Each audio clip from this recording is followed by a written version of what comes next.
पिताजी, मैं ताराक से अधिक योग्य और अनुभवी हूं, फिर भी आपने उसे युद्ध करने भेजा, मुझे नहीं। क्योंकि वो तो केवल एक प्रिय पुत्र है और तुम मेरे उत्तराधिकारी हो विदुरमाली, और तुम्हारे प्राणों को संकट में नहीं डाल सकता मैं।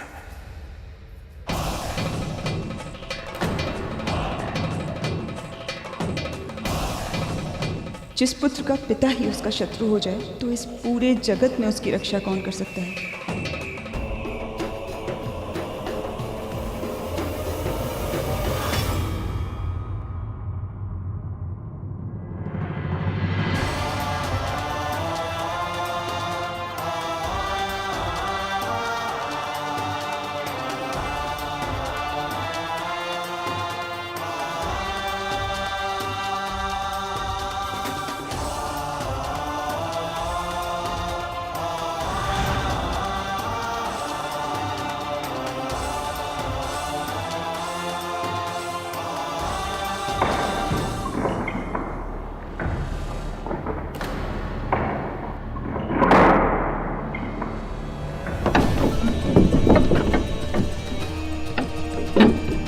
दुर्ग का द्वार खुल रहा है, सावधान।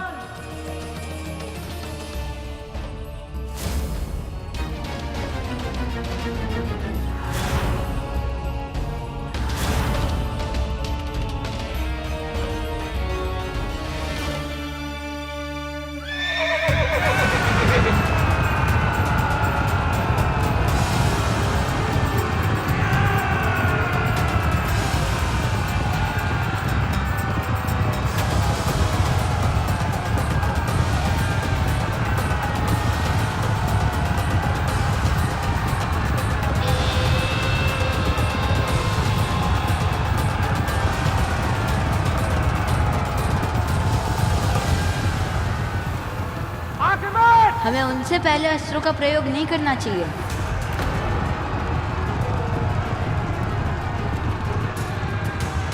नीति कहती है यदि युद्ध से पहले संधि की तनिक भी संभावना हो तो उसे एक अवसर अवश्य देना चाहिए। अच्छा ही हुआ कि हमने कुमार को पीछे रखा है। कुमार बालक है, असुरों के साथ युद्ध का अनुभव नहीं है उन्हें। कुमार को असुरों की दुष्टता का आभास नहीं है। संधि के बारे में तो सोच भी नहीं सकते वो।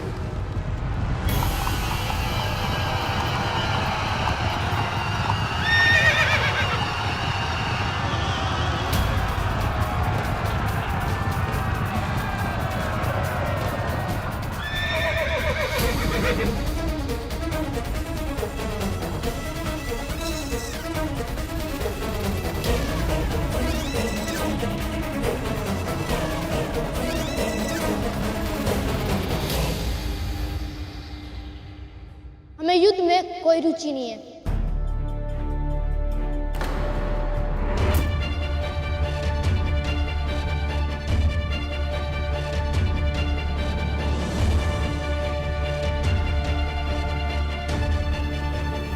आपने सही सुना, हम असुर मानते हैं कि युद्ध की आवश्यकता नहीं है। आप स्वर्ग चाहते ना देवराज? हम संधि के लिए तैयार हैं। दे देंगे आपको आपका स्वर्ग।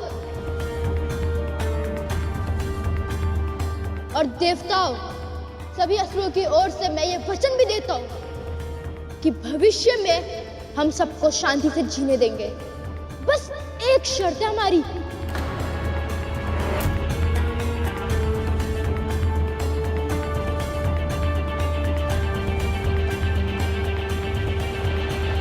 कार्तिकेय को हमें सौंप दीजिए।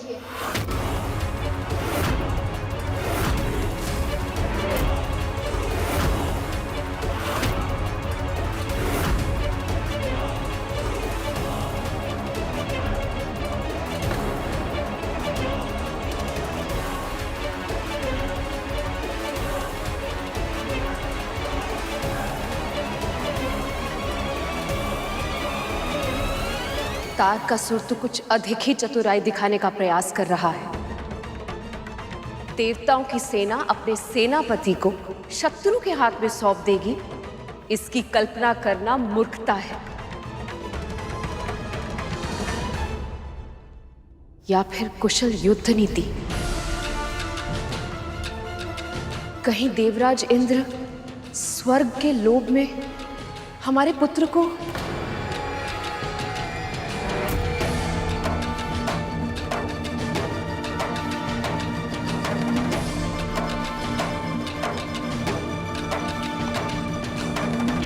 स्वर्ग के लिए तुम्हें कुमार को सौंपते हैं?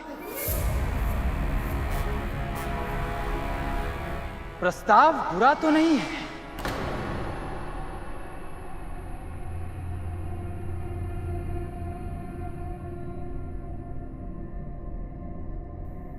यदि असुरों की कुटिल दृष्टि से देखा जाए तो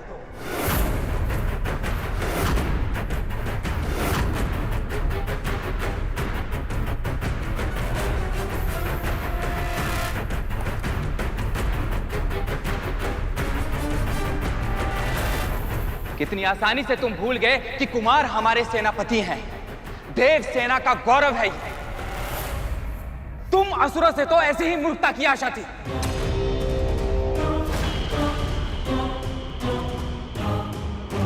अब इस अपमान का उत्तर मेरा ये अस्त्र देगा। रुकिए, इतने क्रोधित मत होइए देवराज।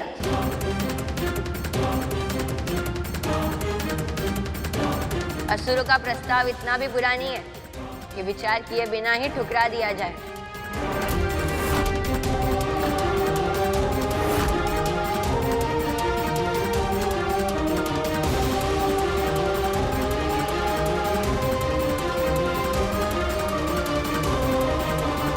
जब तारकासुर स्वयं अपने काल को अपने पास बुला रहा है तो मैं क्यों ना चले ही जाऊं।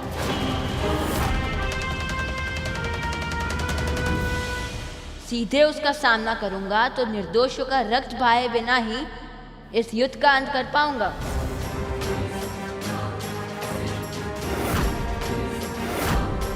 क्या चल रहा है कार्तिकेय के मस्तिष्क में? ये आप क्या कह रहे हैं कुमार? हम यहां समर्पण करने नहीं, युद्ध करने आए हैं। और वैसे भी हम आपको इतने संकट के मुख में नहीं भेज सकते। आप तारकासुर का सामना अकेले नहीं कर पाएंगे कुमार।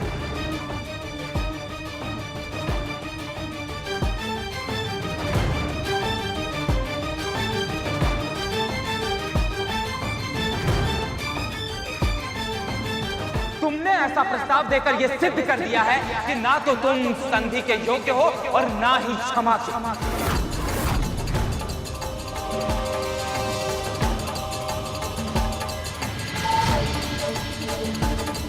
देवताओं का कोप सहने के लिए तैयार हो जाओ। आक्रमण! आप यहीं प्रतीक्षा कीजिए कुमार। सेना की एक टुकड़ी सेनापति की रक्षा करेगी, बाकी सब मेरे पीछे आए।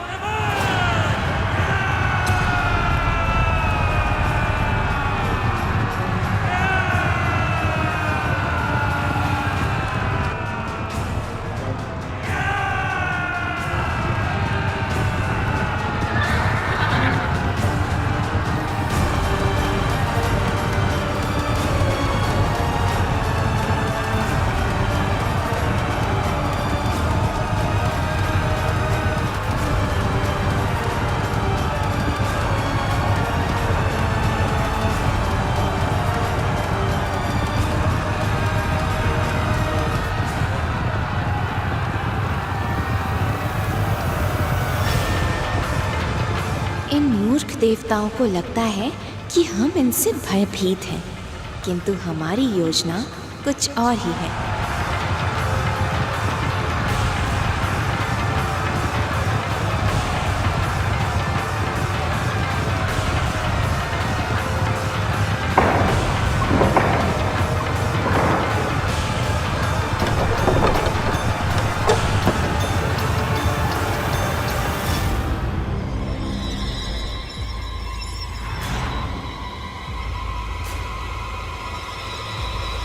आ!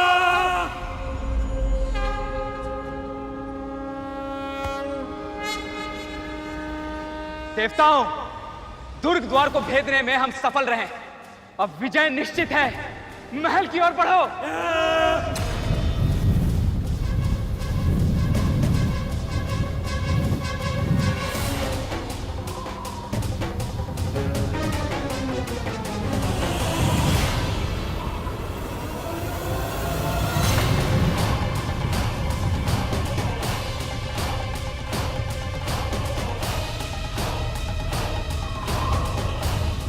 ये क्या हो रहा है देवराज? छली असुरों ने हमें अपने माया जाल में फंसा लिया है। और उधर रणभूमि में कार्तिकेय बस कुछ ही सैनिकों के साथ हैं।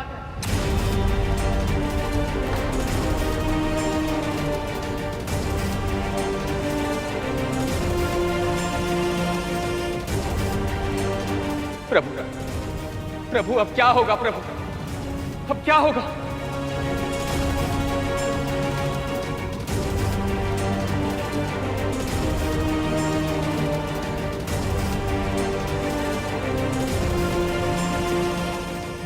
ये कैसे संभव है?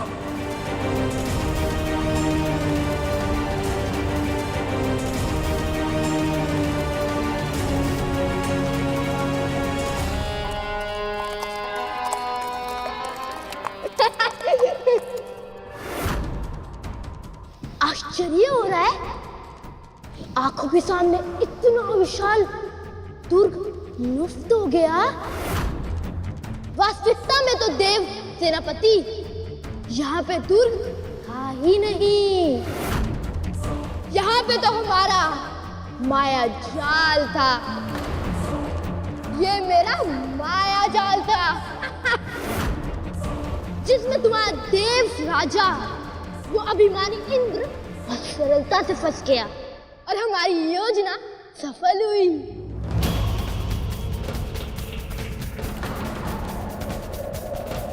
अब अपने आप को समर्पण कर दो कार्तिकेय, क्योंकि तुम्हें बचाने वाला कोई नहीं है।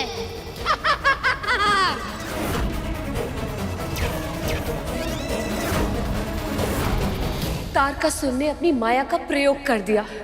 सारी देवताओं की सेना उसके जाल में फंस चुकी है। महादेव,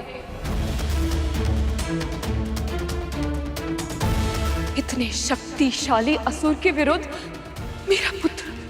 मेरा पुत्र अकेला रह गया। अब मुझे ही कुछ करना होगा।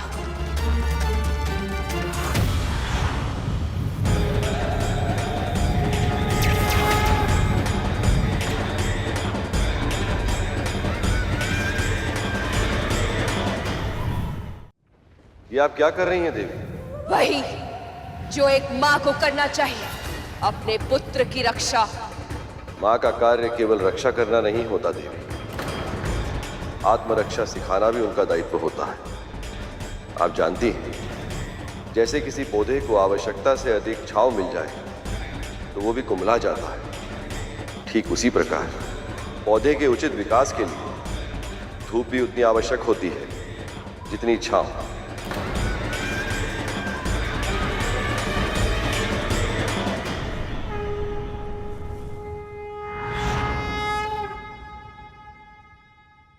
देवी, अपने पुत्र और अपनी शिक्षा पे विश्वास रखिए।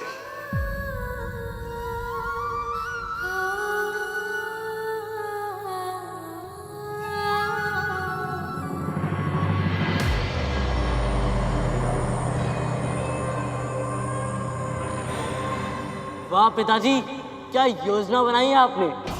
सारे देवता अभी तक हमारे माया जाल में फंसे हुए हैं और उधर वो शिवपुत्र ताराक्ष के सामने अकेला रह गया। विजय केवल शक्ति से नहीं मिलती है पुत्र, योजना बनाकर अपनी शक्ति के उचित प्रयोग से मिलती है, जैसे अब हमें मिलेगी इस शिवपुत्र पर विजय।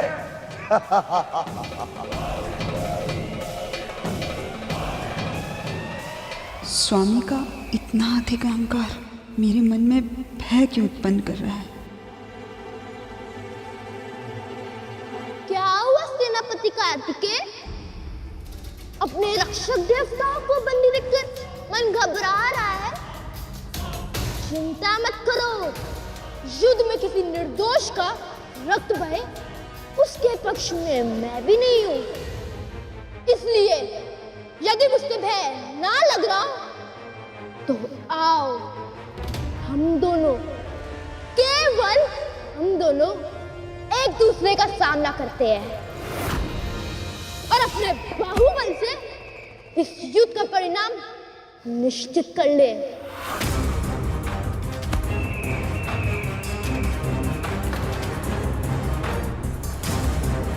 माता इतनी चिंतित क्यों है?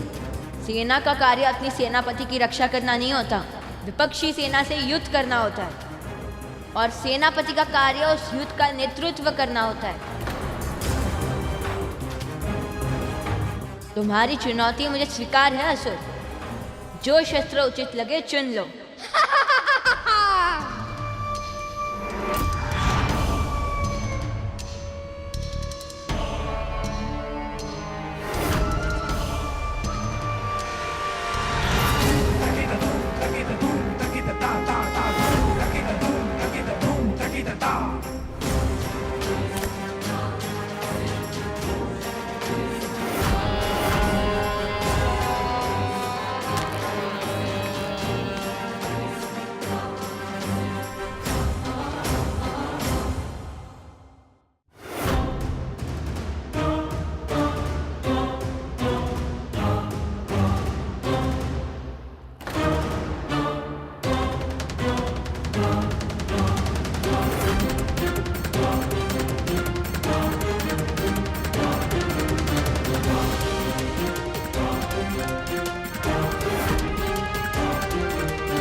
ये शिवपुत्र तो भयभीत है। आक्रमण करने का स्थान पर ताराक्ष के प्रहारों से बचने का प्रयास कर रहा है। ताराक्ष के सभी प्रहार व्यर्थ जा रहे हैं।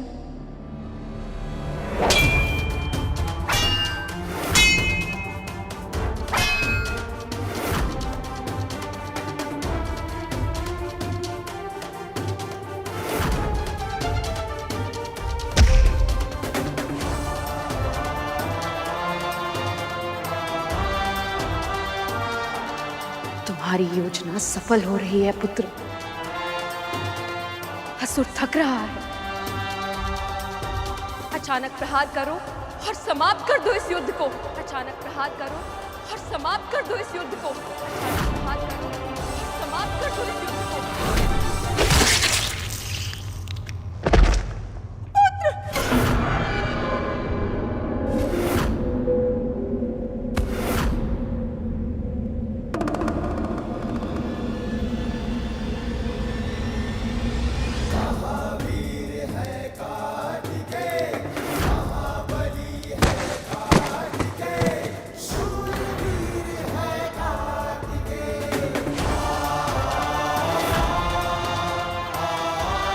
कार्तिकेय की युद्ध कला प्रशंसनीय है, किंतु अब भी इसकी बड़ी परीक्षा शेष है, जब स्वयं तारकासुर अपने पुत्र की मृत्यु का प्रतिशोध लेने आएगा।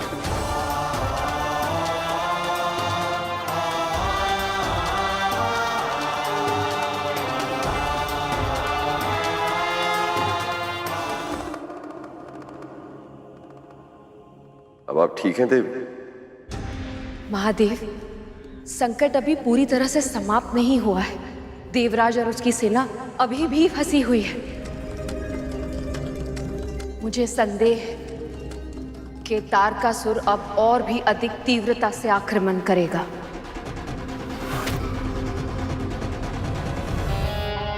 मूर्ख कहीं का। उस बालक को चिढ़ाने और खेलने में ही इतना समय व्यर्थ कर दिया, गंवा दिया अपना जीवन और मेरा सम्मान।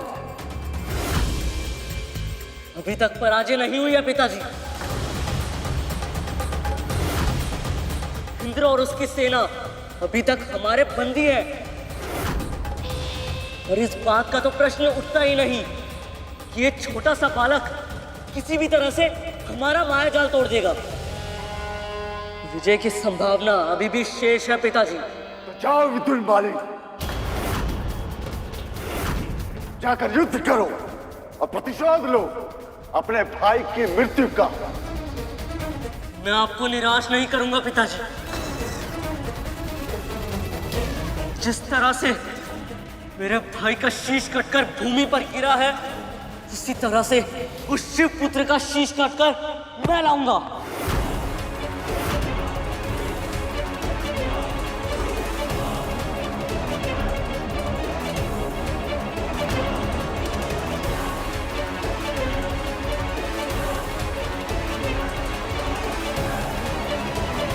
नहीं पुत्र, नहीं, शिव पुत्र से युद्ध मत करो। कहीं ऐसा ना हो पार्वती के स्थान पर मेरी कोख सुनी हो जाए। प्रोत्साहित करने के स्थान पर हतोत्साहित मत करिए माँ। हटो मेरे मार्ग से। स्वामी, ये आपका उत्तराधिकारी है स्वामी। आप इसके प्राणों को संकट में कैसे डाल सकते हैं? जब उसके और मेरे प्राणों में से किसी एक के प्राणों पर संकट आना ही है, तो उसके प्राण क्या बुरे हैं? तुम्हें तो अनेक पुत्र मिल जाएंगे, पर पति परमेश्वर तो बस एक ही होता है ना।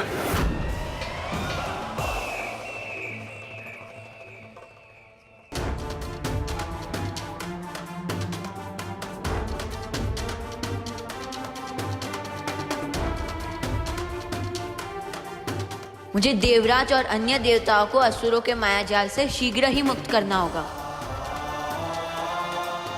अब हम क्या करें सेनापति? सेना के बिना तारकासुर से युद्ध कैसे करेंगे हम? हमें भाग जाना चाहिए सेनापति। प्राण बचेंगे तो हम भविष्य में अवश्य युद्ध कर पाएंगे हम। सेनापति हूं मैं। अपनी सेना को शत्रु की बात में अकेला छोड़कर कहीं नहीं जाऊंगा। यदि ये माया जाल है तो मेरी माँ योग माया है। यदि ये माया जाल है तो मेरी माँ योग माया है। सब कुछ उन्हीं का रचा हुआ है। अब वही हमारी सहायता करेगी।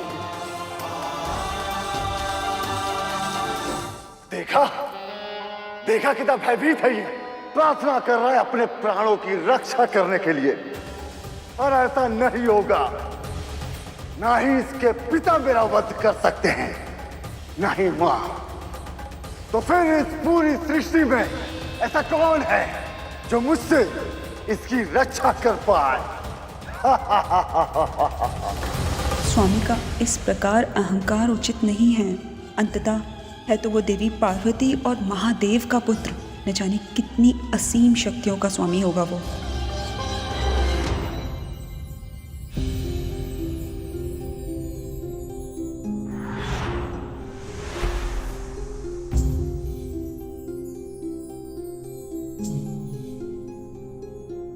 माँ, मुझे कोई आभास तक नहीं है कि मैं असुरों के इस महाभीषण मायाजाल को कैसे तोड़ूं, कैसे रक्षा करूं मेरे सेना की। किसी भी माया जाल की आत्मा क्या होती है पुत्र, जानते हो? कल्पना की शक्ति। कल्पना से ही माया मूर्त रूप लेती है और उसी से दृढ़ होती है। अपने भीतर के ज्ञान का प्रयोग करो कार्तिकेय, फिर संसार के किसी भी माया को भेदने में सफल होगे।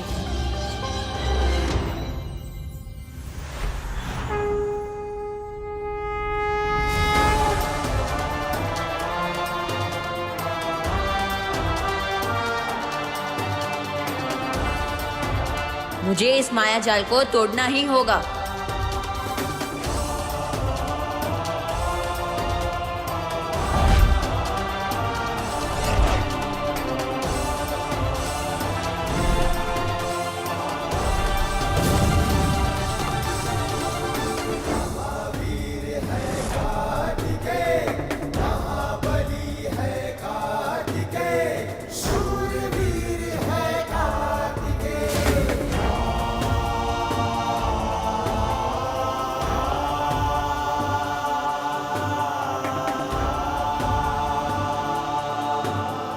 कार्तिकेय, आपने असुरों का माया जाल तोड़ दिया, हमें बचा लिया आपने। आपकी जय हो। सेनापति की जय, सेनापति की जय, सेनापति की, सेनापति की। ये जयकार मेरी नहीं, आपकी है माँ।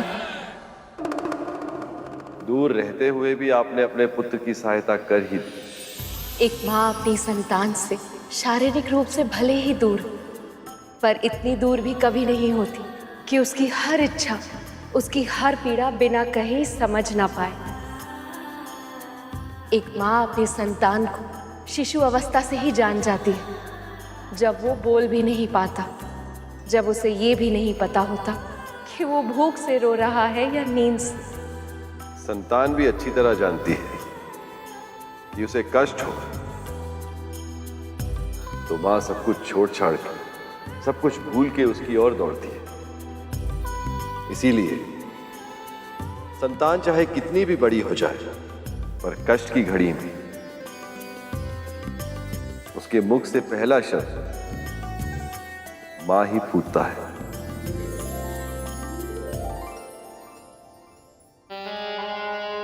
कैसे कैसे तोड़ा गया ये माया जाल? कैसे? अब तो आपको विश्वास हो गया स्वामी कि कोई साधारण बालक नहीं है। मैंने आपसे पहले ही कहा था, शस्त्रों का गिरना अशुभ संकेत है। मूर्ख स्त्री, अशुभ तो तू है, तू।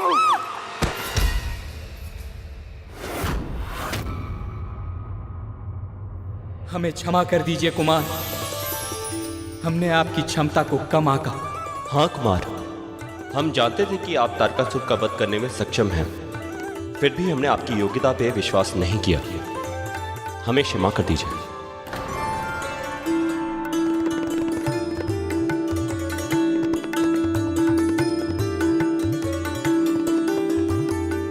आपके मन में मेरे हित की भावना ही थी, इससे क्षमा का तो प्रश्न ही नहीं उठता। और वैसे भी मैंने जो भी किया है माँ की सहायता से ही किया है।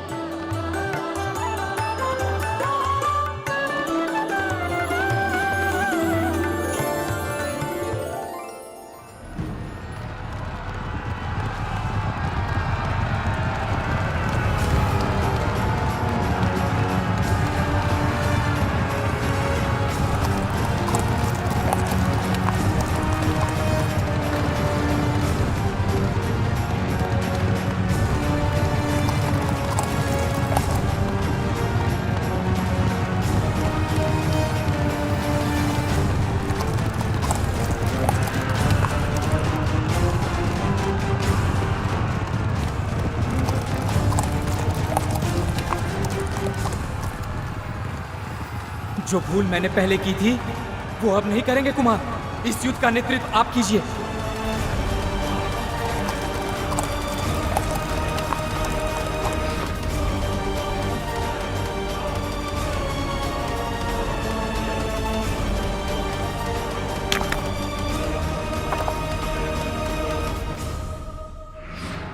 गरुड़ व्यूह,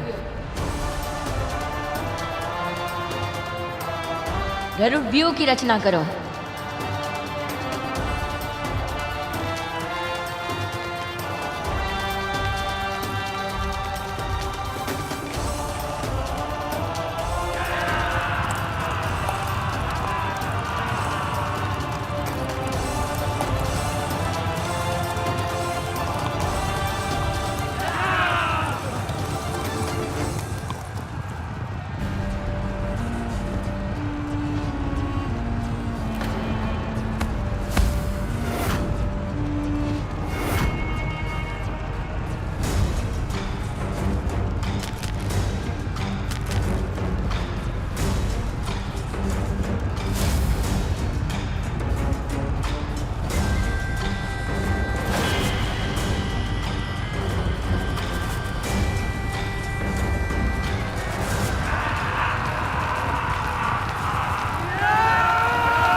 मैं व्यर्थ ही आपकी चिंता कर रहा था।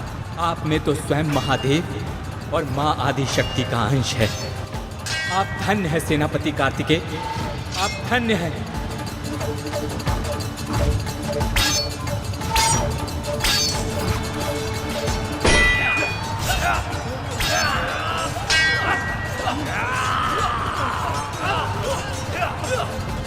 जिसे स्वयं शक्ति ने प्रशिक्षण दिया, उसका इतनी वीरता से युद्ध करना तो स्वाभाविक ही है।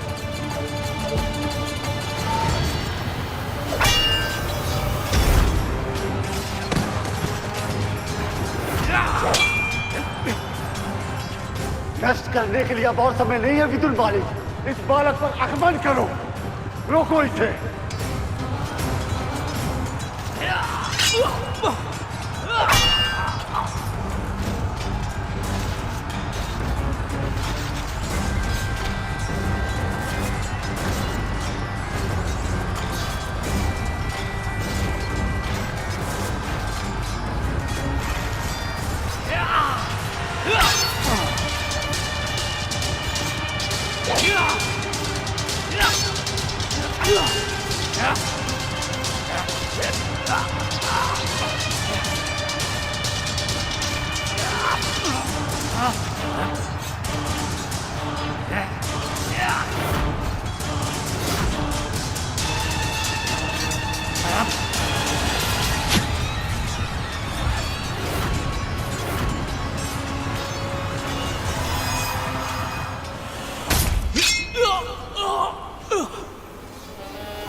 वर्षों का प्रशिक्षण तुम्हारे साथ है विदुर मालिक, जबकि ये बालक पूरी तरह अनुभवहीन है।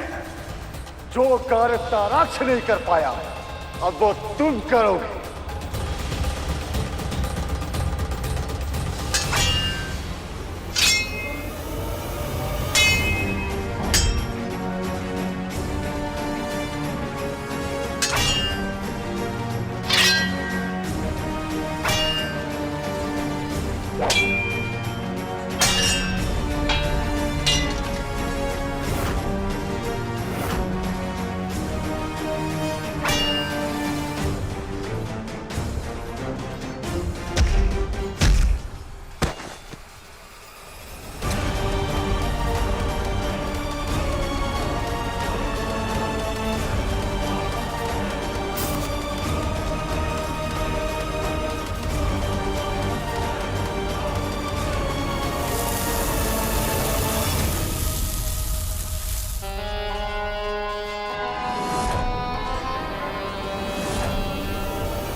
शाबाश मेरे पुत्र, अब अवसर का लाभ उठाओ और वध कर दो इस शिव पुत्र का।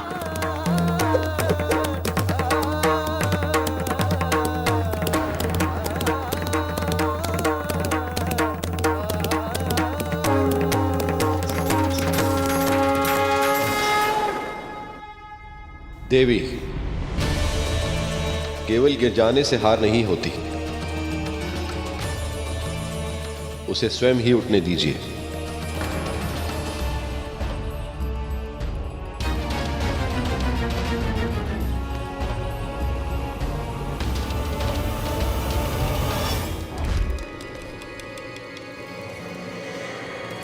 मुझे कुछ भी दिखाई नहीं दे रहा है, किंतु मुझे इसे पराजित करना ही होगा।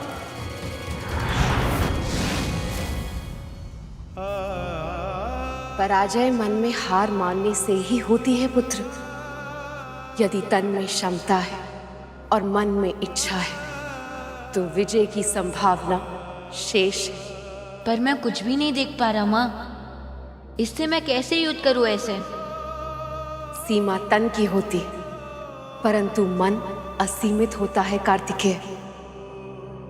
अपने मन की आंखें खोलो पुत्र।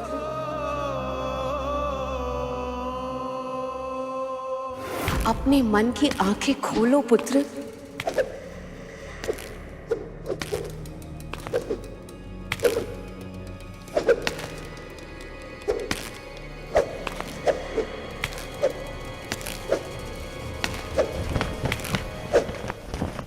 मुझे ध्वज की ध्वनि सुनाई दे रही है।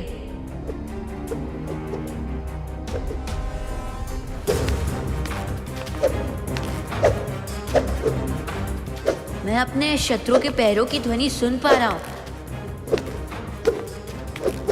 और वो तीव्र गति से तलवार चला रहा है।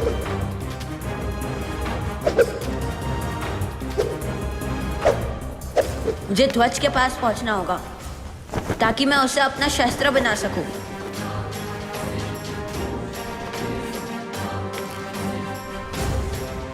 और ध्वज जो अपने शत्रु के विरुद्ध उपयोग कर सकूं।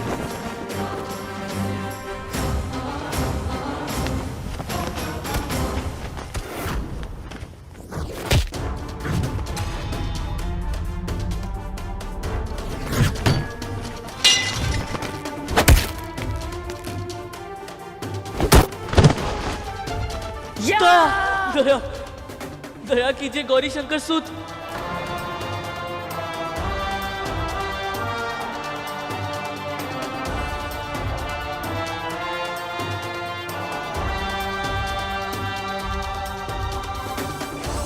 मुझे जीवन दान दे दीजिए।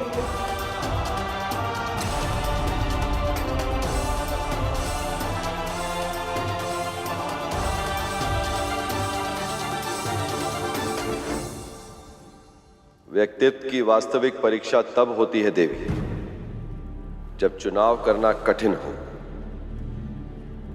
इसे स्वयं निर्णय लेने दीजिए।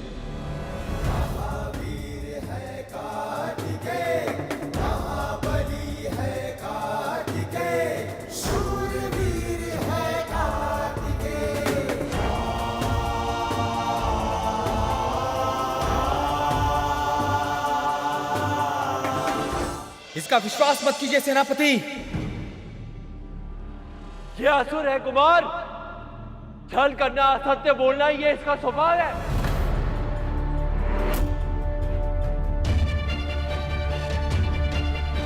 नीति के विरुद्ध निर्णय मत लीजिए। देव सेनापति, मैं तो आपका शरणागत हूँ और शरणागत का प्राण बचाना तो आपका धर्म है। दया कीजिए, दया कीजिए। शरण में आए हुए का वध कैसे करूं? पर दुष्ट असुर को तो जीवित भी नहीं छोड़ सकता। कैसी दुविधा है ये?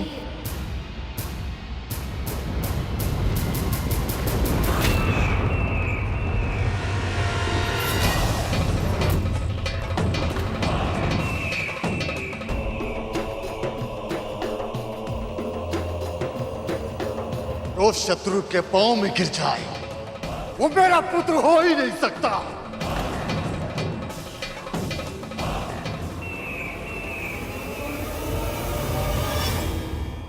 तारकासुर स्वयं यहाँ आ गया। प्रतीत होता है क्रोध में स्वयं अपने पुत्र का अंत कर देगा। इस कार्तिकेय का अंत करने के लिए यही उत्तम अवसर है।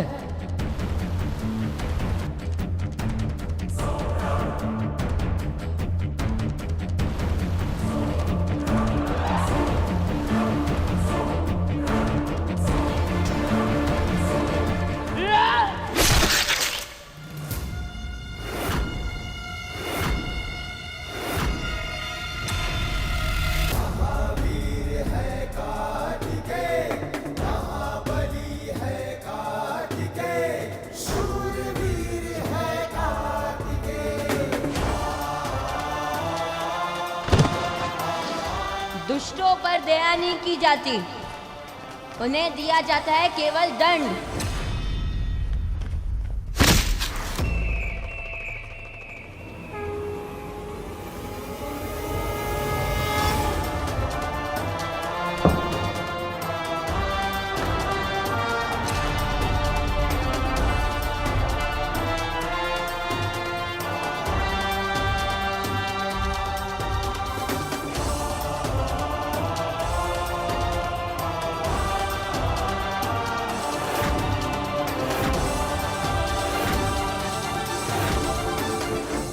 महादेव, हमारे पुत्र ने युद्ध की मर्यादा तो रख ली, परंतु वो तारकासुर का सामना कैसे करेगा? पुत्र कितना भी क्षमतावान ही क्यों ना, पर मां की ममता सदैव उसकी चिंता करती रहती है। और हमारे पुत्र में तो आपका अंश है, आदि शक्ति का अंश, और आपको अपनी शक्ति पर विश्वास करना ही पड़ेगा देव।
अद्भुत, विलक्षण। इतनी कम आयु में इतने बड़े असुर से युद्ध कर रहे हैं राजकुमार कार्तिकेय, और वो भी बिना किसी भय के। और यही नहीं वायुदेव, तारकासुर जैसे भीषण योद्धा के प्रहारों का उत्तर अपने अस्त्रों से देकर कुमार अपनी योग्यता को सिद्ध कर रहे हैं। नहीं तो किसी और में यह सामर्थ्य कहां कि तारकासुर जैसे योद्धा के सामने इतनी देर टिक पाए।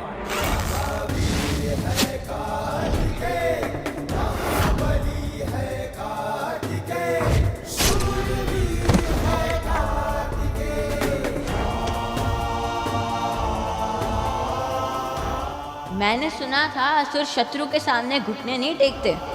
क्या तुम असुर भी ऐसा ही मानते हो क्या तारकासुर? हम असुर मानते हैं कि शत्रु को योग्यता सिद्ध करने के लिए पर्याप्त अवसर देना चाहिए। रुकिएगा बालक, प्रहार कर।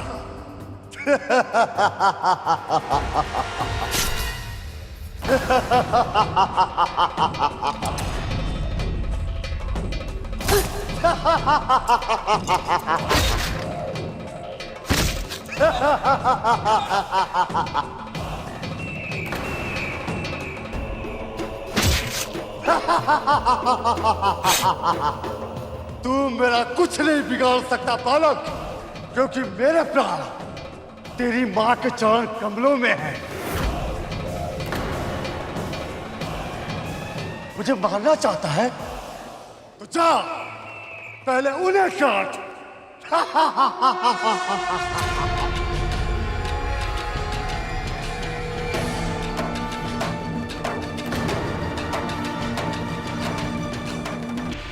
तारकासुर के प्राण माँ के चरणों में, किंतु ये कैसे संभव है? माँ पर प्रहार करने का मैं विचार भी नहीं कर सकता हूँ, किंतु फिर तारकासुर का अंत कैसे करूंगा मैं? ये राक्षस राज तो बड़े ही बुद्धिमान निकले। कार्तिकेय को ऐसी दुविधा में फंसाया जिसका कोई समाधान ही नहीं है। नहीं, अब देखिए कि कोई भी पुत्र अपनी माँ से क्रोधित हो सकता है, घर छोड़कर जा सकता है, पर अपनी माता के चरण काटना ये तो असंभव ही। इसे बुद्धिमानी नहीं, इसे धूर्तता कहते हैं दीदी। भला धर्म और मां, उन दोनों के बीच में से किसी एक को कोई कैसे चुन सकता है भला?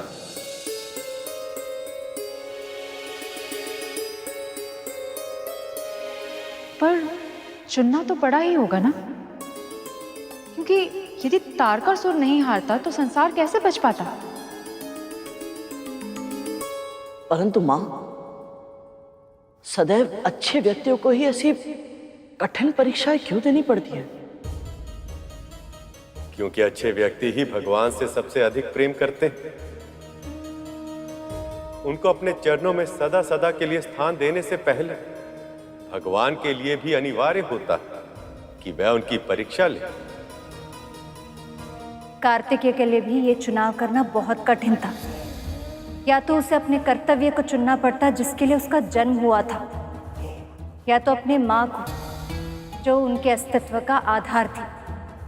इतने छोटे से बालक के लिए इससे बड़ी परीक्षा क्या हो सकती है?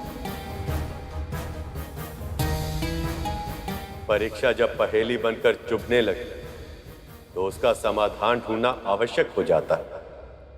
वाराणसी के एक सेठ ने अपनी मां के नाम पर एक भव्य मंदिर का निर्माण करवाया। उस मातृभक्त ने मंदिर में प्राण प्रतिष्ठा के बाद कहा कि हे मां, मैंने तुम्हारे नाम को शताब्दियों तक अमर कर दिया, मैंने तुम्हारा ऋण चुका दिया। उसके ये कहते मंदिर का एक बड़ा भाग छत के साथ ढह गया। जानते हो क्यों? क्योंकि मां का ऋण कभी चुकाया नहीं जा सकता। इस संसार में बड़ी से बड़ी तपस्या कर भगवान को तो पाया जा सकता है प्रभु, परंतु मां के ऋण से मुक्ति नहीं पाई जा सकती। कि मां तो वो है जो प्रसव के समय हंसते हंसते मृत्यु के मुंह में जाकर अपनी संतान को जन्म देती है। उसके पालन पोषण के लिए मां अपना अस्तित्व भी भुला देती है। रात रात भर जागकर अपनी संतान को सुलाती है मां, और उसे खिलाए बिना एक निवाला भी स्वयं नहीं खाती। अपनी संतान के लिए अपना पूरा जीवन समर्पित कर देती है मां। ऐसी होती है मां।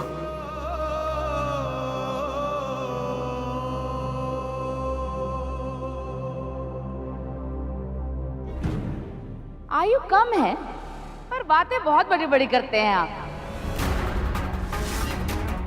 किंतु उसके लिए हमारे पास समय नहीं है। आप ये बतलाइए कि कथा में आगे क्या हुआ, कार्तिकेय ने क्या किया?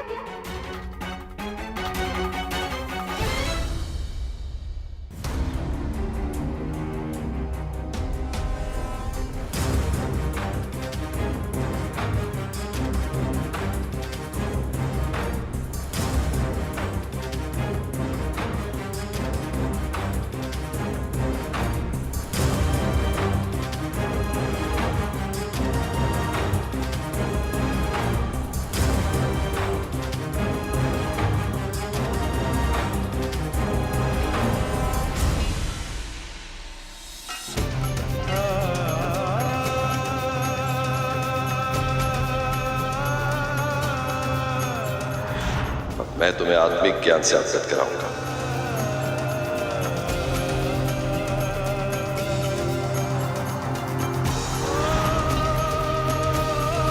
अब आप हमारे सेनापति हैं, तो हमें किसी का भी भय नहीं।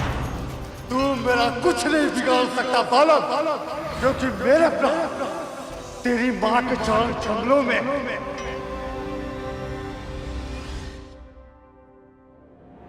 सभी ने कितनी आशाओं से ये उत्तरदायित्व सौंपा था मुझे, अब कैसे निभाऊं अपना दायित्व, कैसे रक्षा करूं संसार की, कैसे?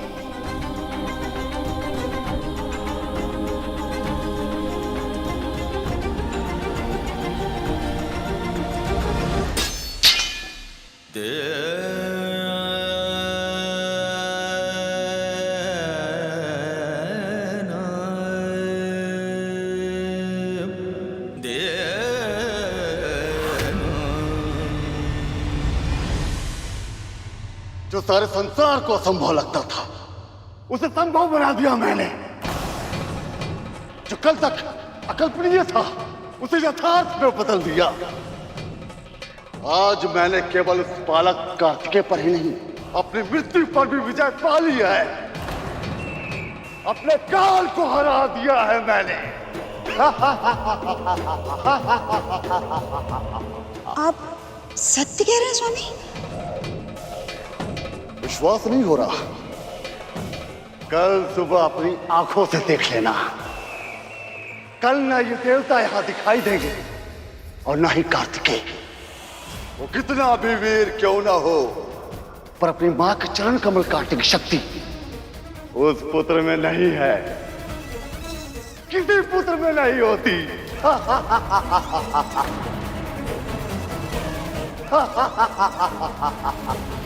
अब बस बहुत हो गया महादेव। मौन रहकर मैं ये सब नहीं देख पाऊंगी। ये असुर युद्ध नहीं कपट कर रहा है।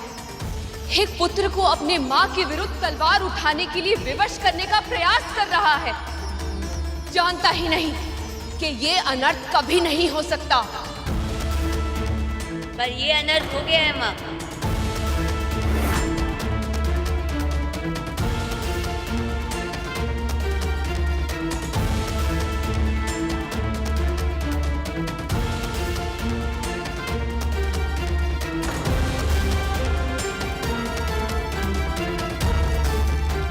क्या कहना चाहते हो पुत्र?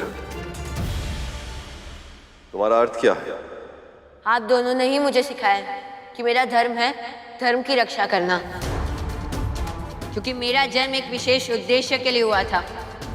वही मेरा लक्ष्य है, वही मेरी नियति। इसलिए आज अपने धर्म का पालन करने के लिए मुझे कुछ भी क्यों ना करना पड़े, मैं करूंगा।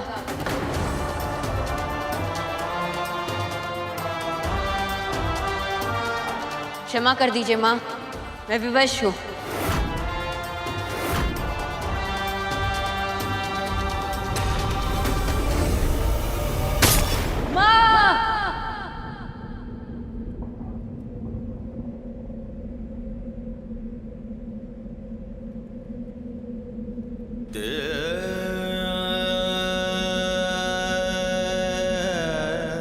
ये कितने गंभीर मानसिक संताप से जूझ रहा है, इसका आभास मुझे है महादेव।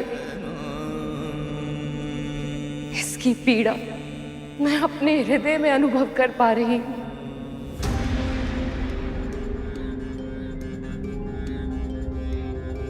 जानती हैं देवी, इससे क्या सिद्ध होता है? इसे अथाह प्रेम है, आपसे भी और इस संसार से भी, जिसे आपने ही रचा है। तभी तो संसार के हित के लिए ये आपका हित नहीं कर सकता, पर आपका हित ना करके इस संसार को अभिशप्त जीवन जीने के लिए विवश भी नहीं कर पा रहा। इस अंतर्द्वंद की पीड़ा हमारे पुत्र को अवश्य सहनी पड़ रही है पार्वती, पर हमें स्मरण रखना होगा कि स्वर्ण अग्नि के ताप को सहकर ही कुंदन बन पाता है। आप स्वयं को दोष मत दीजिए कुमार। ऐसी परिस्थिति में हम देवता भी नहीं समझ पा रहे हैं कि क्या करें और कैसे। तो फिर आप तो बालक हैं कुमार, आपका तो भयभीत या भ्रमित होना तो स्वाभाविक है। पर ये विकल्प मेरे लिए नहीं है देवराज। एक और ये धरती है, सारा संसार है, जिसकी रक्षा करना मेरा दायित्व है। इसलिए तो जन्म हुआ है मेरा। और दूसरी ओर वो माँ है जिनके कारण मेरा अस्तित्व संभव हुआ है। दोनों में से किसी एक का चुनाव करना संभव नहीं है।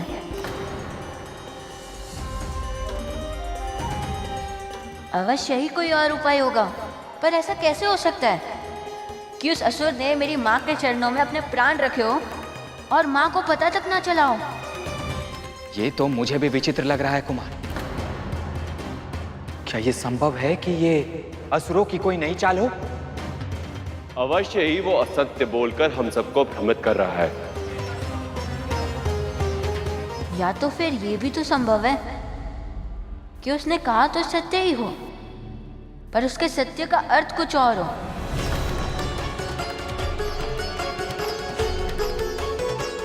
तू मेरा कुछ नहीं बिगाड़ सकता बालक, क्योंकि मेरे प्राण तेरी माँ के चरण कमलों में है। उसने कहा था कि उसने अपने प्राण मेरी माँ के चरण कमलों में रखे। चरण कमलों का कोई और भी अर्थ हो सकता है क्या? ये तो अब हमें तारकासुर ही बताएगा। पर तारकासुर स्वयं अपने रहस्य को उजागर क्यों करेगा कुमार? करेगा देवराज।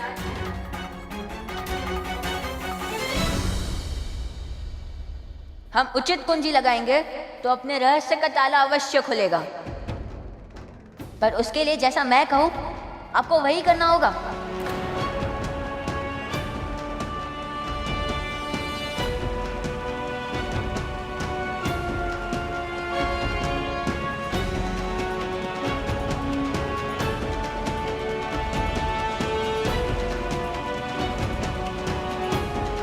ऐसी क्या योजना बनाने जा रहा है ये? इसने देवराज से क्या कहा होगा प्रभु? कहीं कोई ऐसा कार्य तो नहीं करने जा रहा जिससे ये फिर से किसी संकट में पड़ जाए। अभी तक हमारे पुत्र ने केवल शक्ति और भक्ति का ही परिचय दिया है, पर अब समय आ गया है, इसे बुद्धि की परीक्षा भी देनी होगी। जिसके पास शक्ति, भक्ति और बुद्धि का संगम हो, उसे पूरे ब्रह्मांड में कोई पराजित नहीं कर सकता देवी।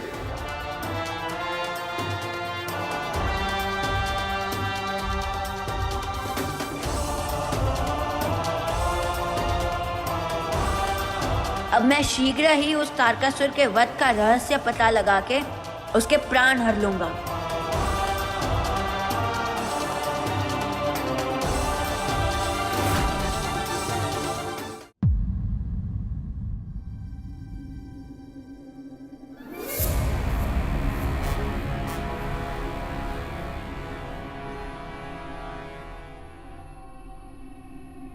महारानी,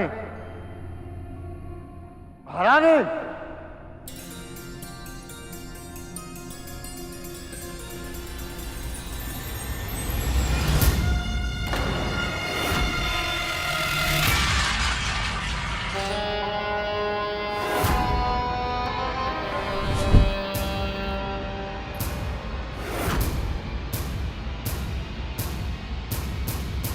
आप देवी माँ में आस्था रखती हैं, भक्ति की शक्ति पर विश्वास है आपको, इसलिए मुझे लगा कि मुझे आपको सावधान कर देना चाहिए।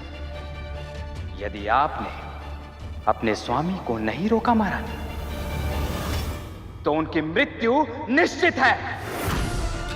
असुरराज ने बालक कार्तिकेय की क्षमताओं को कम आंकने की भूल की है। सर्वज्ञाता महादेव शिव शंकर का पुत्र है वो, उन शक्तियों का पुत्र है जो कभी दुर्बल पड़ ही नहीं सकता। इसलिए हो सके तो आप अपने पति को रोकिए, समझाइए, उनकी रक्षा करने का प्रयास कीजिए, अन्यथा उनके प्राण जिन चरण कमलों में है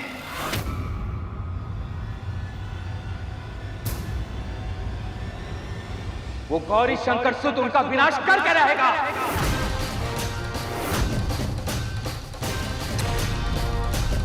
देवराजेंद्र,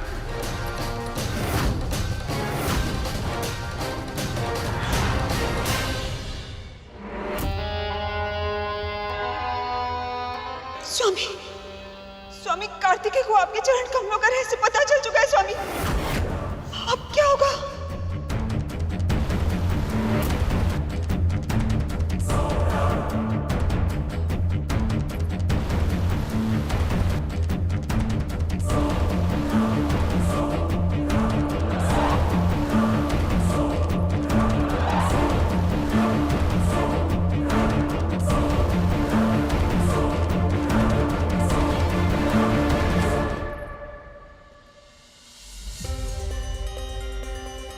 यह तो सुरक्षित है।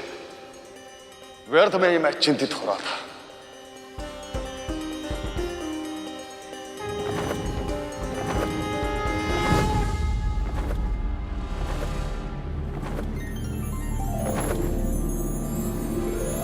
तो ये है वो कमल जिसमें बसी है तारकासुर की प्राण शक्ति। अब मुझे ज्ञात हो गया कि तारकासुर के प्राण हरने हैं तो मुझे इस कमल को नष्ट करना होगा।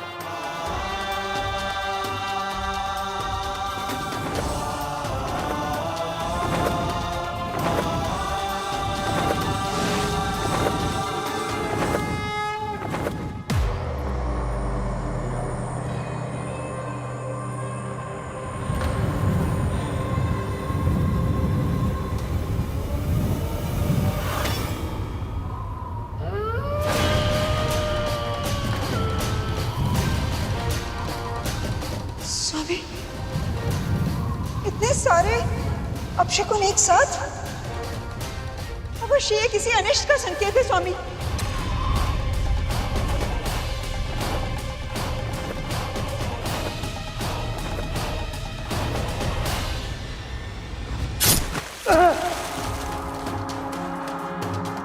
स्वामी, क्या हो रहा है आपको स्वामी?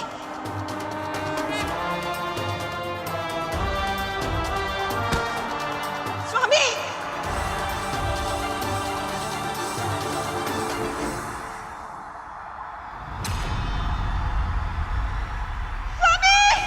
देवी पार्वती के चरण कमल नष्ट होते ही तारकासुर की कवच शक्ति का अंत हो गया।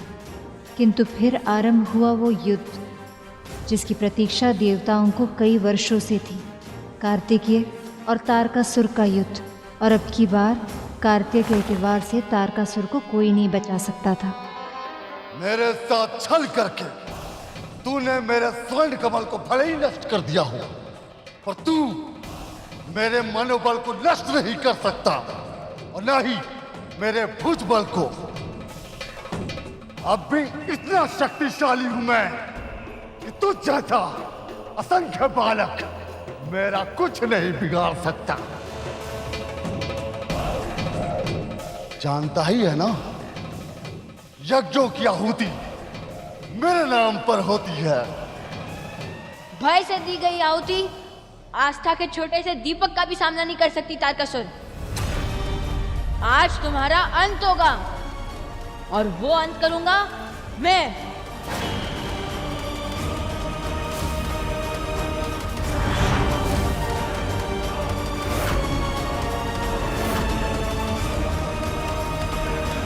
धर्म और अधर्म के युद्ध में सभी दिव्य शक्तियों को धर्म का साथ तो देना ही था, और भगवान भी अपने आप को इस संघर्ष से जुड़ने से रोक नहीं पाए।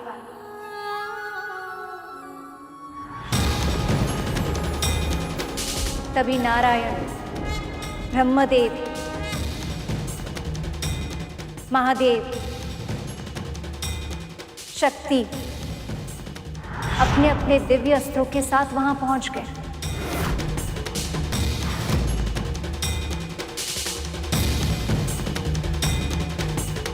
वो बहुत ही अद्भुत दृश्य था।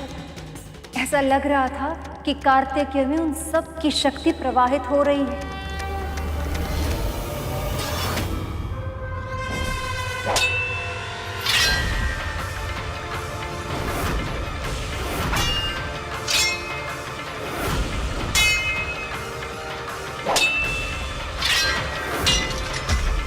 अंत में वहां दुर्गा मां प्रकट हुई। उन सब की असीमित बल से प्रेरित होकर वो गौरी शंकर सुत काल बनकर तारकासुर पर टूट पड़े।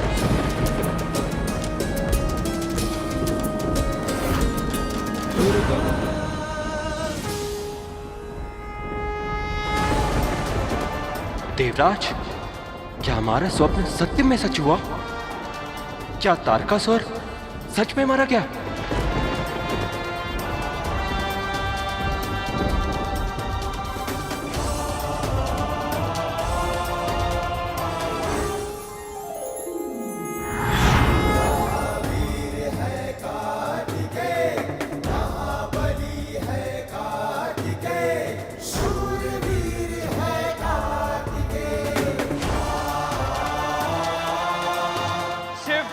कार्तिकेय की जय, शिव पुत्र कार्तिकेय की जय, शिव पुत्र कार्तिकेय की जय, शिव पुत्र कार्तिकेय की जय, शिव पुत्र कार्तिकेय की जय, शिव पुत्र कार्तिकेय की जय। और इस प्रकार स्कंद माता के आशीर्वाद से कार्तिकेय ने तारकासुर जैसे महादुष्ट राक्षस का अंत किया और संसार की रक्षा की। उसके बाद देवी पार्वती ने गणेश को जन्म दिया। नवरात्रि के 5वें दिन हम इन्हीं देवी की पूजा करते हैं। आइए आरती करके हम स्कंद माता की पूजा संपन्न करते हैं।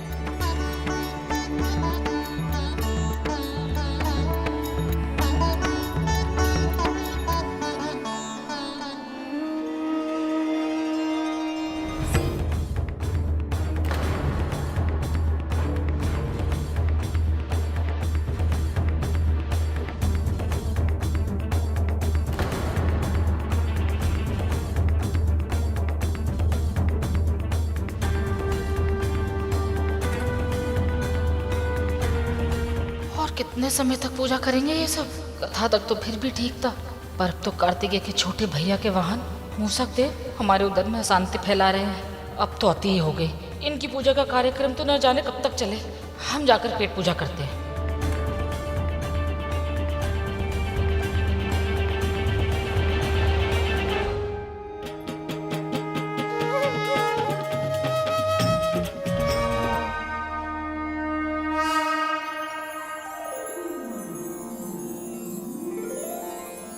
मैं आप सबकी पूजा से बहुत प्रसन्न हूँ। गरुड़, तुम अपनी माँ की इच्छा अवश्य पूरी करोगे। भविष्य में जब भी एक आदर्श पुत्र का नाम लिया जाएगा, तुम्हारा ही उदाहरण दिया जाएगा। आप सबकी मनोकामनाएं भी अवश्य पूरी होंगी। मेरा आशीर्वाद आपके साथ है।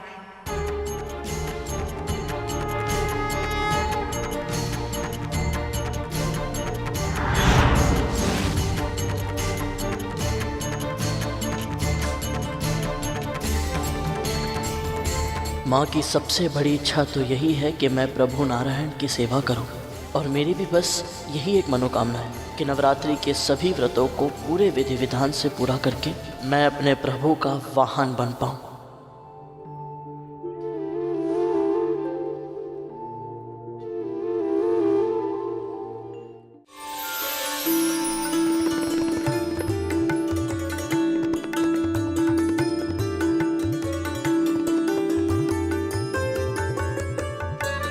बहन, आपके मुख पर मुस्कुराहट देखकर मुझे तो बहुत प्रसन्नता हो रही है।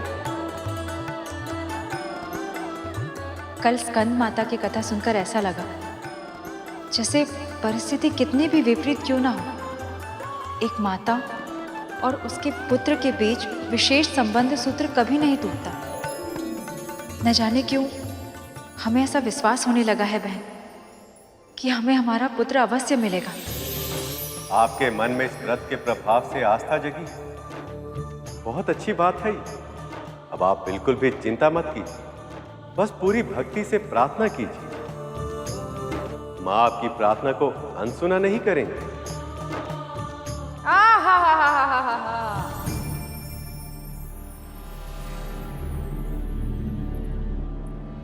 व्यक्ति गाय पाले, भौ भौ करता श्रवण पाले, किंतु भ्रम कभी ना पाए।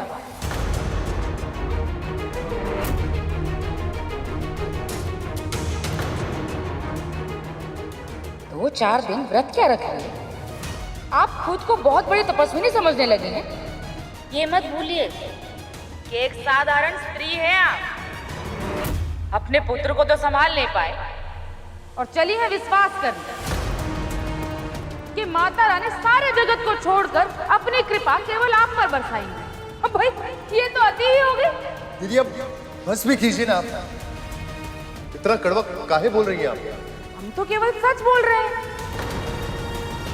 ये जो आपके अतिथि है ना छोटे, ये तीनों माता रानी की कथा सुनने सुनाने के बहाने भाभी को उल्टी सीधी पट्टी पढ़ा रहे हैं।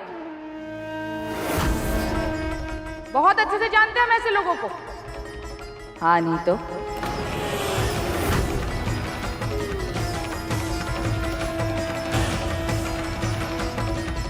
क्या कहा आपने?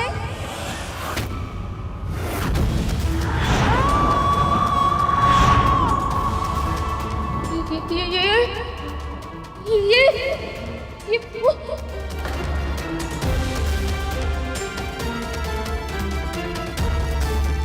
क्या मैंने अभी अभी माता को देखा या मेरा कोई भ्रम था? स्त्रियों का इस समाज में सहज जीवन जी पाना पहले से ही कठिन है,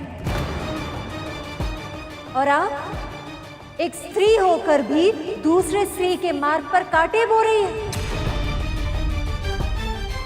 आपको तो इन्हें मानसिक शांति देनी चाहिए, किंतु आप इन्हें मानसिक संताप दे रही हैं। नहीं नहीं, ऐसी कोई बात नहीं है। छोड़िए ना, छोड़िए, आगे बढ़ते हैं, है ना?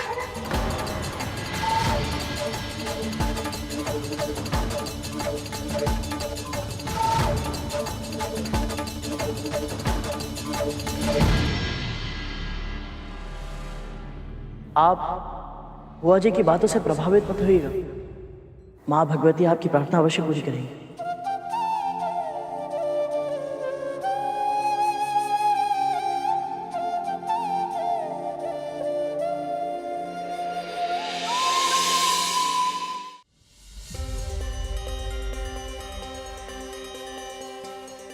अब तक आप सबने सुना कैसे माँ ने शैलपुत्री के रूप में महाराज हिमवंत के घर जन्म लिया। आपका विवाह उन्हीं के साथ हो जिन्हें पति रूप में प्राप्त करने की इच्छा समय आपके हृदय में सहज रूप से प्रकट करे।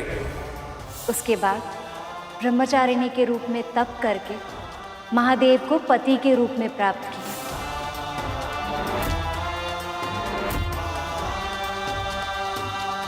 फिर चंद्रघंटा के रूप में घंटानाद करके उन्होंने बुरी शक्तियों का नाश किया।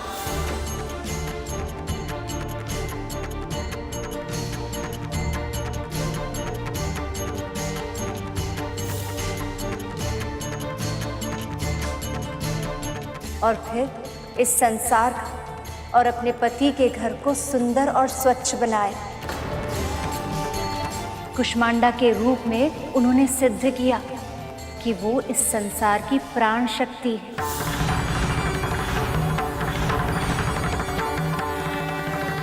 और फिर स्कंदमाता के रूप में कार्तिकेय और गणेश को जन्म देकर उन्हें योग्य बनाया।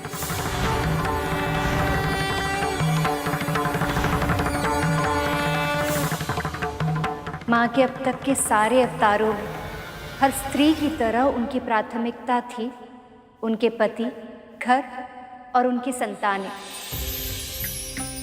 किंतु एक स्त्री का अस्तित्व केवल घर के चार दीवारों के भीतर नहीं होना चाहिए। अपने घर संसार के साथ साथ एक स्त्री समाज, संसार और जन कल्याण के लिए बहुत कुछ करने के लिए सक्षम है। इसलिए नवरात्रि के छठे दिन हम देवी माँ के कात्यायनी रूप की पूजा करते हैं, जिन्होंने इस संसार को स्त्री शक्ति की व्यापकता का प्रदर्शन किया। माँ का ये रूप कैसे उजागर हुआ था माँ? इसका कारण एक राक्षस था सुपन, जिसका अंत केवल और केवल मां ही कर सकती थी। उस राक्षस का नाम था महिषासुर। महिषासुर? वो कौन थे भैया जी? उनकी कहानी भी सुनिए ना, मां भगवती की कृपा से। रंभ और क्रम नाम के दो राक्षस भाइयों ने देवताओं से भी अधिक बल और सामर्थ्य अर्जित करने के लिए बहुत कठिन तपस्या की थी। ओम नमः शिवाय, ओम नमः शिवाय, ओम ब्रह्मदेवाय नमः, ओम ब्रह्मदेवाय नमः। रंभ की तपस्या से प्रसन्न होकर महादेव ने उसे एक वरदान दिया कि उसे एक महाशक्तिशाली पुत्र प्राप्त होगा, जो अपनी भीषण तपस्या से अमरता के समान अद्भुत वरदान प्राप्त करे। तथास्तु। ये सुनकर रंभ तो प्रसन्न हो गए, किंतु देवराज इंद्र और अन्य सभी देवता चिंता में डूब गए।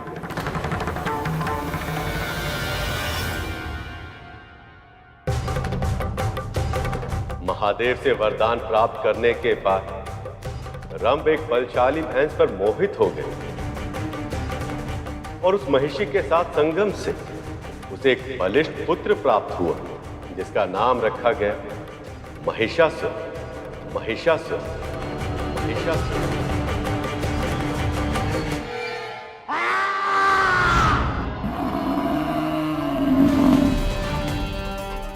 जन्म के बाद से ही महिषासुर हिंसा करने लगा था। उसका भय मात्र पशु पक्षी मनुष्य में ही नहीं, बल्कि देवताओं में भी था, क्योंकि उसमें अमृत के समान वरदान प्राप्त करने की क्षमता थी और यदि वो अमर हो जाए तो संसार का विनाश निश्चित है।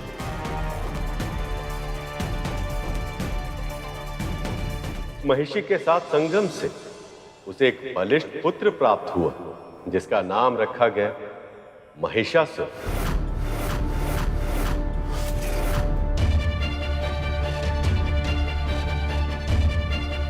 जन्म के बाद ही महिषासुर हिंसा करने लगा था। बिना किसी कारण के अपने निकट के जीव जंतुओं को सताने लगा। उसका यह स्वभाव देखकर देवता भी भयभीत हो गए। उन्हें लगा कहीं क्रम ने भी वरदान में महिषासुर जैसा पुत्र मांग लिया तो संसार में अस्थिरता आ सकती है।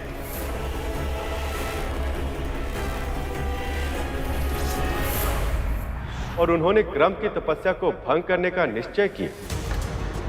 देवराज इंद्र मगरमच्छ का रूप धारण करके सरोवर में उतर गए, जहां क्रम अपनी तपस्या में लीन थी।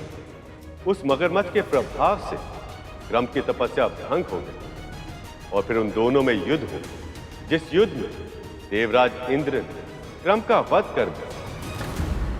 किंतु उसी समय रंभ अपनी पत्नी और पुत्र के साथ वहां पहुंचा और फिर क्रम, मेरे भाई ये क्या हो गया?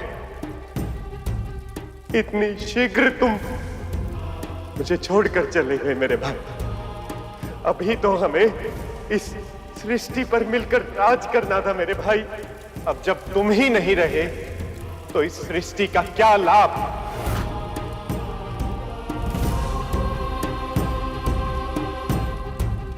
और क्या लाभ ऐसे राजपाट का?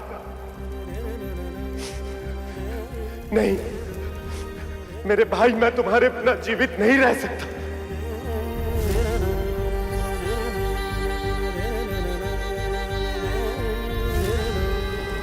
आ रहा हूं मैं।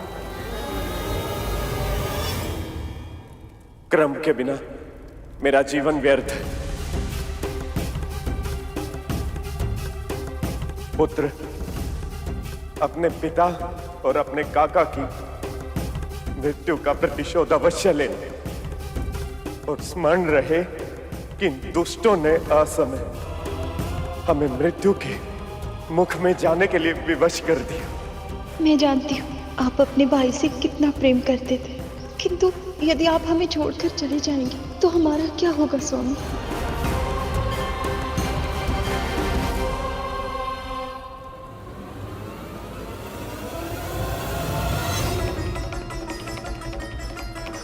स्वामी, स्वामी!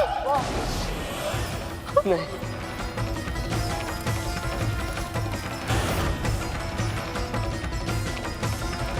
अबला नारी हूं मैं। अपने स्वामी के बिना इस संसार में जीवित रहने की कल्पना भी नहीं कर सकती मैं भी इस देह का त्याग करूंगी।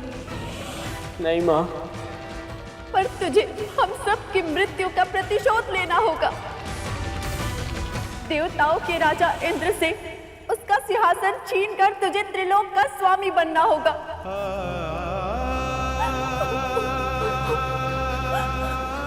नहीं,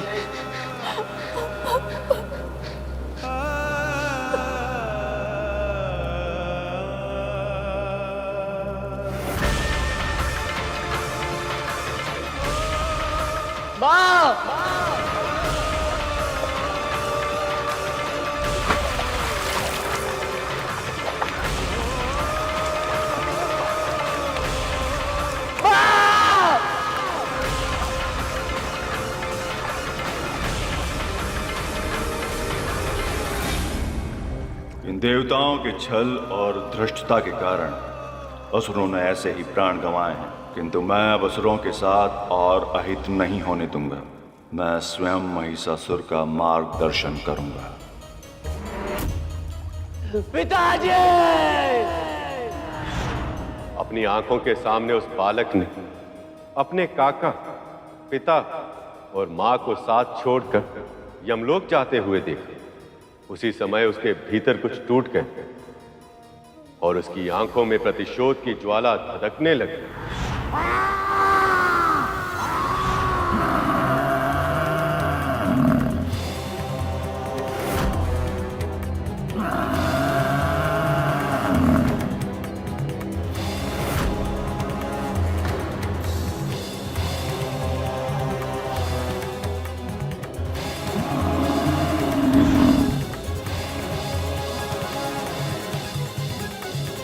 असुरों के गुरु शुक्राचार्य को उस बालक की असीमित शक्ति का आभास पहले से ही हो गया था।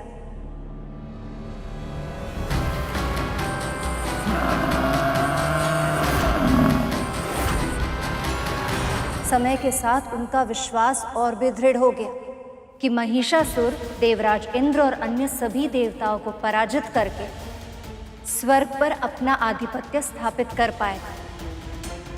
रंभ का पुत्र होने के कारण महिषासुर को जन्म से पहले ही महादेव का वरदान मिल गया था कि यदि वो सच्चे हृदय से तपस्या करेगा तो उसे अमृतत्व के समान शक्तिशाली वरदान मिलेगा। इसलिए गुरु शुक्राचार्य ने उसे ब्रह्मदेव की तपस्या करके उसकी नियत अर्थात वरदान की वो असीमित शक्ति प्राप्त करने का आदेश दिया। ओम ब्रह्मदेवाय नमः। ओम ब्रह्मदेवाय नमः। ओम ब्रह्मदेवाय नमः। ओम ब्रह्मदेवाय नमः। ओम ब्रह्मदेवाय नमः। ओम ब्रह्मदेवाय नमः। ओम ब्रह्मदेवाय नमः।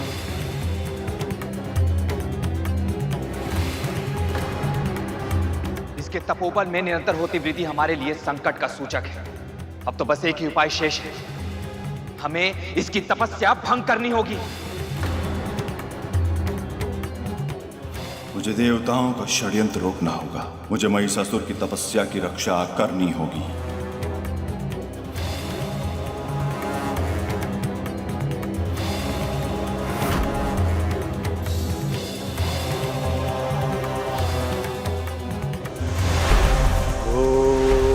ब्रह्मदेवाय नमः। ओम ब्रह्मदेवाय नमः।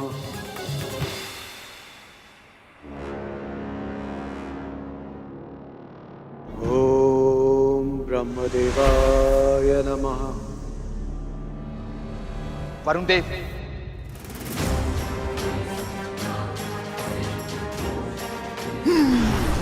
ओम ब्रह्मदेवाय नमः।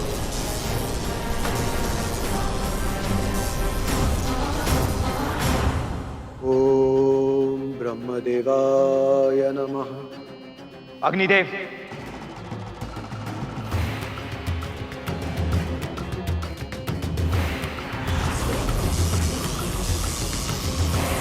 ओम ब्रह्मदेवाय नमः। ओम ब्रह्मदेवाय नमः।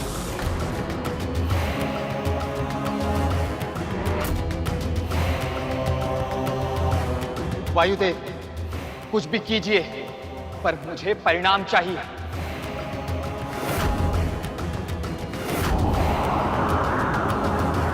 ओम ब्रह्मदेवाय नमः। ओम ब्रह्मदेवाय नमः।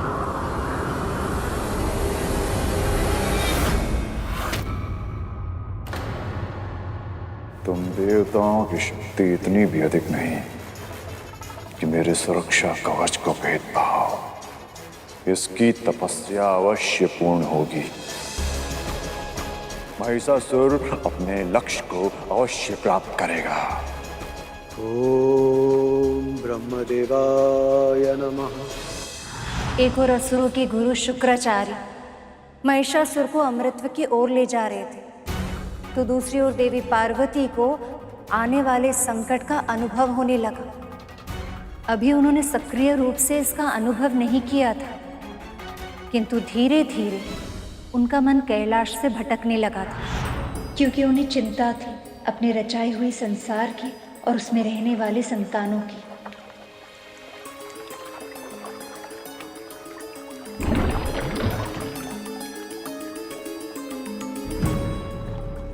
माँ, ये देखिए मैं आपके लिए क्या लाया हूँ माँ।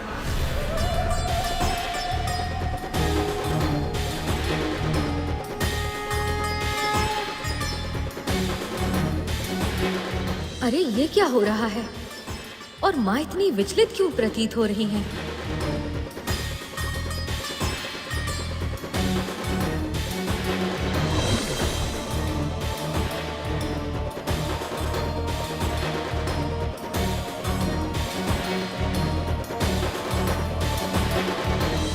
अवश्य ही माँ किसी बड़ी चिंता में है। क्या मुझे पिताश्री से इस विषय में बात करनी चाहिए? नहीं, अभी ये उचित नहीं होगा, अन्यथा पिताश्री माँ के लिए चिंतित हो जाएंगे।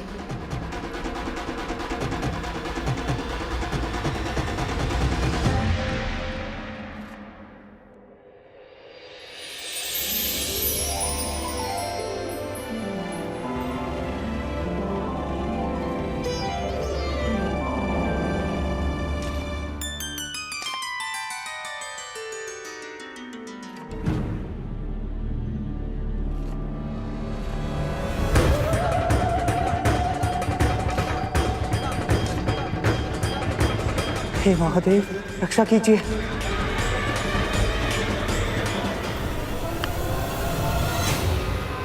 क्या हुआ?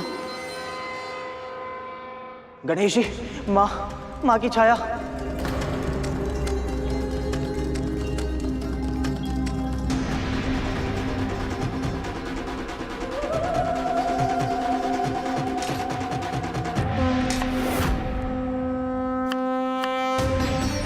मेरा भय सत्य था।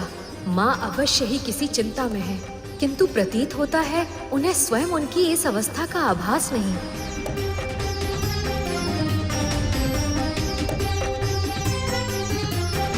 अरे, तुम तीनों को क्या हुआ? अभी भोजन बनने में समय शेष है।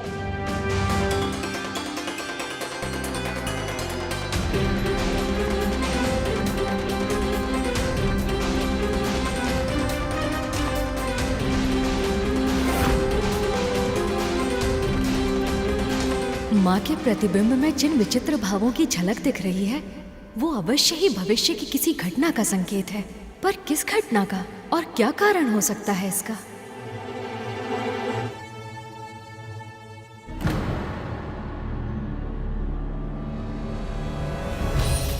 अरे, इन्हें क्या हुआ?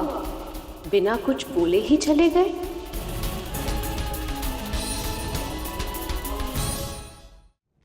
महादेव, महादेव, सहायता महादेव। महादेव, महादेव, हम सब प्रयास के बाद भी महिषासुर की तपस्या भंग नहीं कर पाए। यदि उसकी तपस्या पूरी हो गई और उसे अमृत का वरदान मिल गया, तो संसार को नष्ट होने में अधिक समय नहीं लगेगा प्रभु। जो संसार मेरी संतानों की क्रीड़ा भूमि है, उसे नष्ट नहीं होने दूंगी मैं। पार्वती,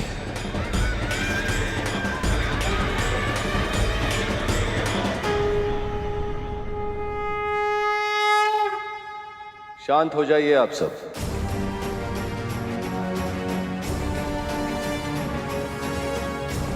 आपकी चिंता उचित है देवराज, पर महिषासुर अभी अपने गुरु की छत्रो छाया में है।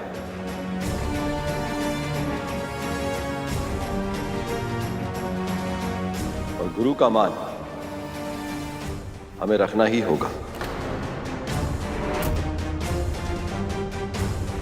पर संकट सामने है, ये जानते हुए भी शांत रहना और उसकी प्रतीक्षा करना ये उचित नहीं है महादेव। हमें महिषासुर को अमर और अपराजय होने से रोकना होगा।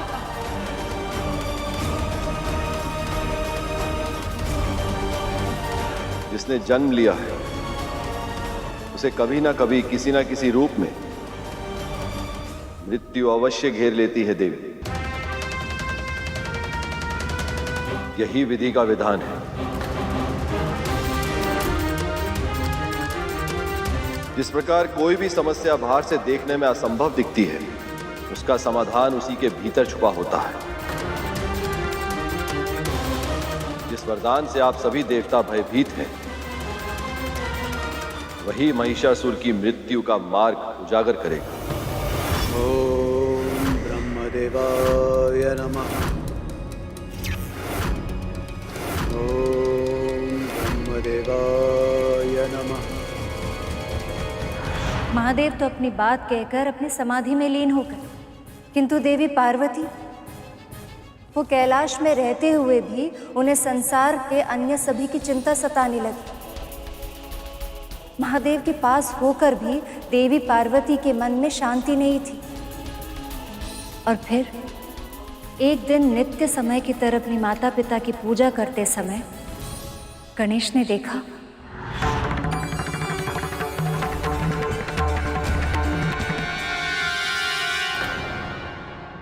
अरे ये क्या, माँ कहाँ चली गई?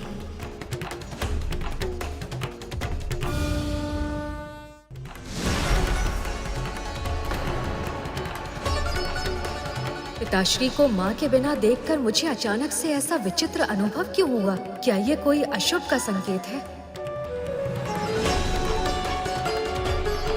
गणेश, क्या हुआ पुत्र? प्रतिदिन जो पूजा समाप्त बाद में होती थी, पर मोदक की कल्पना में तुम्हारा मुख पहले ही खिल जाता था, पर आज मोदक के लिए तुमने मां के सामने हाथ नहीं बढ़ाया।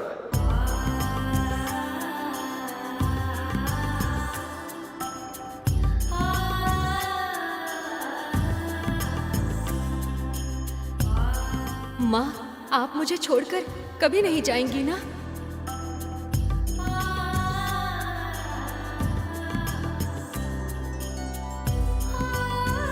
तुम्हारी मां के प्राण बसते हैं तुमने, भला वो तुम्हें छोड़कर कहां जाएंगे? मैं जानता हूँ पिताश्री, पर फिर भी आज यही बात माँ के मुख से सुनने का मन कर रहा है। कहिए ना माँ, मुझे छोड़कर कहीं नहीं जाएंगी ना आप? कभी नहीं ना?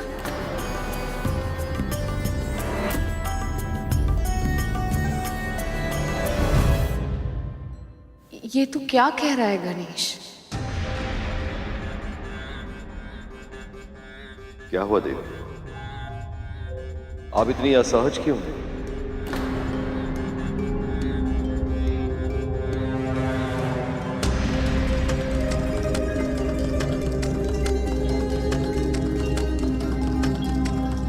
माँ। गणेश, चिंतित ना हो पुत्र, मैं तुम्हारी माता से बात करता हूँ।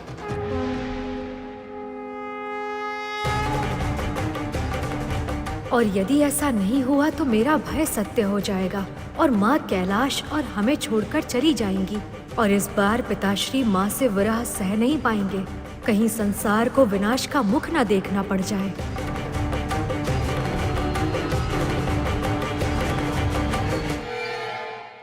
पक्षीराज गरुड़ के साहस भरे कारनामे देखने के लिए चैनल को सब्सक्राइब करें और साथ ही बेल आइकॉन दबाना न भूलें।